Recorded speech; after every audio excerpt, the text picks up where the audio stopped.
Okay, today what we're going to talk about is boron. More specifically, boron citrate. And this is aspartate glycinate complex. Riboflavin is in there too. At 25 milligrams, it's 1,923% of your daily allowance. Now, why do they do that? I'll explain that first. Evidently, boron depletes riboflavin.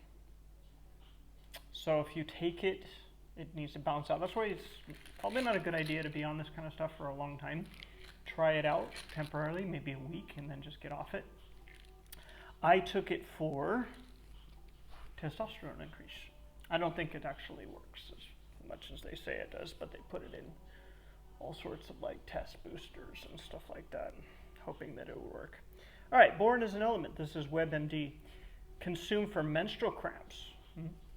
Boric acid has been used vaginally for yeast infections, okay, but the evidence is limited. Boron seems to affect the way the body handles other minerals such as calcium, magnesium, and phosphorus.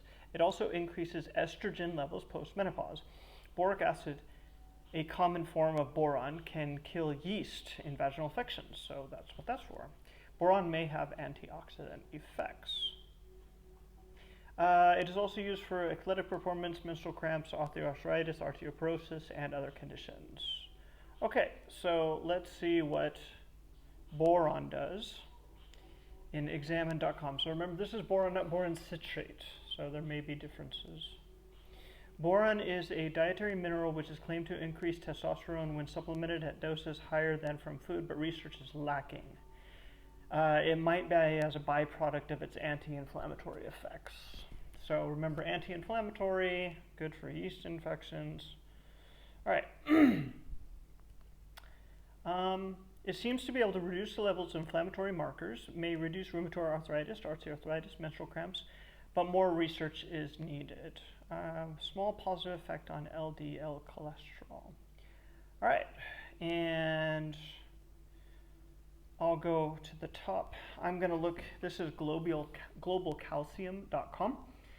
It's a manufacturer. So,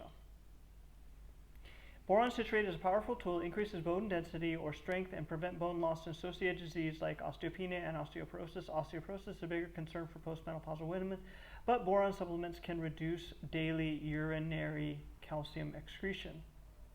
So that's a good thing for me because I'm dealing with calcium issues. Oxalates, by the way. Eventually, if you tune in, you'll figure out what's going on with this guy. Anyways, how much boron citrate is safe? Let's see, side effects. We looked into that. Let's go over here. By the way, boron's a mineral, if you didn't know that already. It's kind of not really talked about very much. Does boron citrate increase testosterone? So supplementsreview.com led to a significant increase in testosterone levels. What's more, participants experienced an increase in vitamin D required for producing testosterone. Thought it was cholesterol. I'll have to look that up. And dihydrotestosterone, another super manly hormone. So if you see something written like this, it's probably exaggerating, you know, so I wouldn't really take it at face value. It needs to be a little bit more professional, you know, kind of more like examine.com. That's a really good website. That's about it. Your pee will turn very, very bright yellow. But I really didn't feel anything.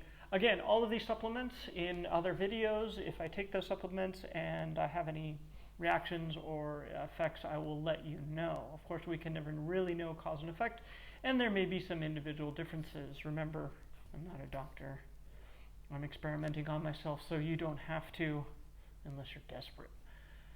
Anyways, I'm going to leave you guys with that. Please like the video, subscribe, and pass it on to your friends. I will talk to you next week in another video.